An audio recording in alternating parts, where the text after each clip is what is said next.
I closed my eyes for only a moment, hoping sleep would drown out the noise from the apartment. Instead, I heard the two voices that would change my life forever. One said I deserved someone who would never stop believing in me. The other quietly replied that if anyone was going to stand beside me, it should be her. My heart pounded as I realized they weren't talking about a movie, a friend, or some stranger. They were talking about me. If you believe that kindness, hope, forgiveness, compassion, and second chances can change someone's life, please take a moment to like this video, leave a comment, share it with someone who needs encouragement, and subscribe to the channel. Your support helps more heartfelt stories reach people who need them most.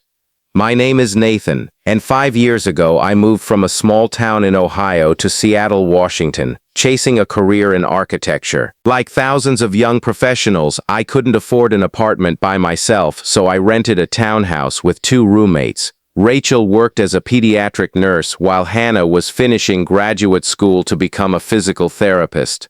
We became close friends, sharing grocery bills, late-night takeout, and long conversations after exhausting workdays. Our lives were ordinary, but those ordinary moments slowly became the foundation of something much deeper.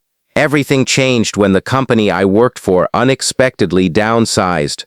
Overnight, I lost the job that had brought me across the country. I smiled whenever anyone asked how I was doing, but inside I was terrified. My savings disappeared month after month as rejection emails filled my inbox. Each interview seemed promising until another polite message thanked me for my time. Eventually, I started believing those letters more than I believed in myself. Rachel noticed first. She never asked uncomfortable questions, but somehow an extra plate of dinner always appeared when I skipped meals to save money. Hannah quietly left encouraging notes beside my laptop before important interviews. They never made me feel like a burden, yet I hated depending on their kindness. Pride has a strange way of convincing us that accepting help somehow makes us weaker. One rainy evening, after another unsuccessful interview, exhaustion overwhelmed me. I sat on the living room couch and closed my eyes while the two of them spoke softly in the kitchen, assuming I had fallen asleep. Their conversation wasn't about romance at first. It was about concern. They worried that I had stopped believing I deserved happiness. They remembered the confident man who had arrived in Seattle with dreams bigger than the skyline. They wondered where he had gone. Then the conversation shifted in a direction I never expected. Rachel admitted she had admired my quiet strength since the day we met, even if that strength had become buried beneath disappointment. Hannah confessed she had been trying to ignore similar feelings because friendship mattered too much to risk losing.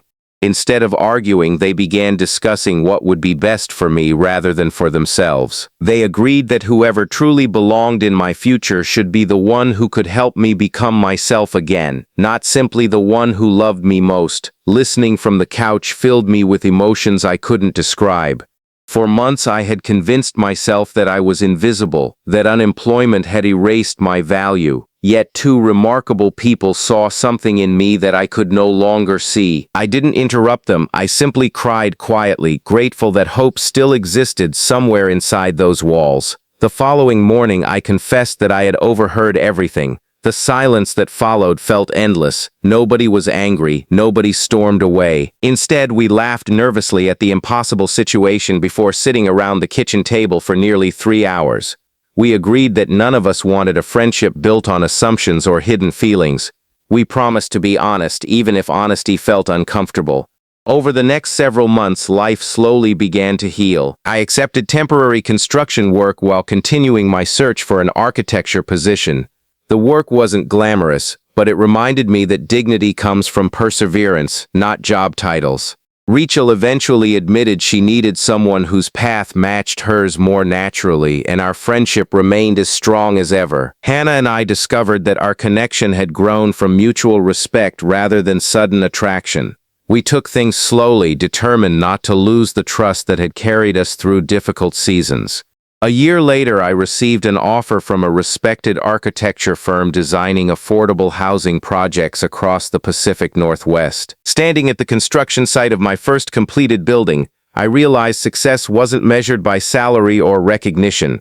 It was measured by the people who refused to let me give up when I was ready to surrender. If this story has touched your heart, please take a moment to like the video, Subscribe for more uplifting stories, and share it with someone who may need a reminder that difficult seasons never last forever. Before this story ends, I'd love to hear from you.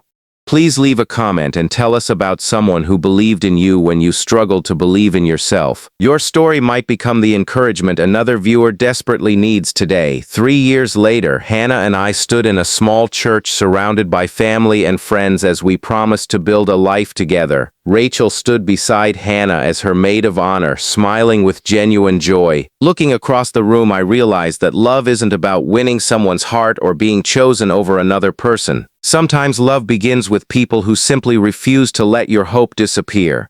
The conversation I overheard that rainy night never determined who would end up with me. It reminded me that before someone else can truly believe in your future, you have to find the courage to believe in it again. And sometimes, the greatest second chance is not finding the right person. It's finding yourself because someone else refused to stop believing you were worth saving.